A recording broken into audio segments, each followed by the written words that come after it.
Сәлем достар, Қазақстанда 10 соттық жерді алу үшін кезекке тұру жеңілдеді. Енді жерді алу үшін онлайн кезекке тұруға болады. Ол үшін бұрынғыдай жергілікті әкімдікке барудың қажеті жоқ. Тіпті ЭЦП арқылы күнде кезегіңізді көріп отыра аласыз. Сізде қалай кезекке тұрамын және кезегімді қалай көріп отырамын деген сұрақ туындаса, онда осы видеоның соңына дейін көріңіз және маған тіркеліп лайк басуды ұмытпаңыздар. Ал кеттік. Жер алуға кезекке тұру үшін egov.kz порталына ЭЦП арқылы өз кабинетіңізге кіресіз.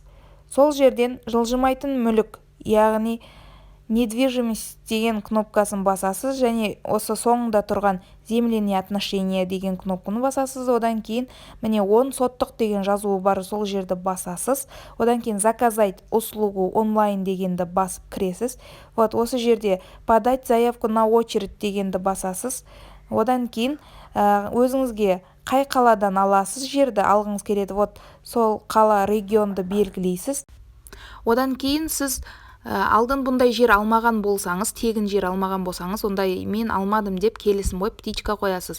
Сосын екінші шаққа өтесіз, екінші шақта подпись қоясыз, үшінші шақтан өз статусыңыз көріп отырасыз. Енді очередті көру үшін APKK деген страницаны басасыз. Осы страницаға өткен кезде очередь деген тұрады, ең соң, сол жақта ең соңында соны басасыз. Сол жерден осы флажоктарды, өз регионыңызды кіру үшін осы флажоктарды бірінші басасыз. Соның ішінде қай ауданға жатады. Мысалы, Сарыағаш қаласы, Сарыағаш ауданы осылай белгілеп отырмын. Енді өз аты жөніңізді осы жерге кірген кезде жазасыз. Аты жөніңізді толық жазып іздейсіз. Мен мысалы жаздым өз аты жөнімді.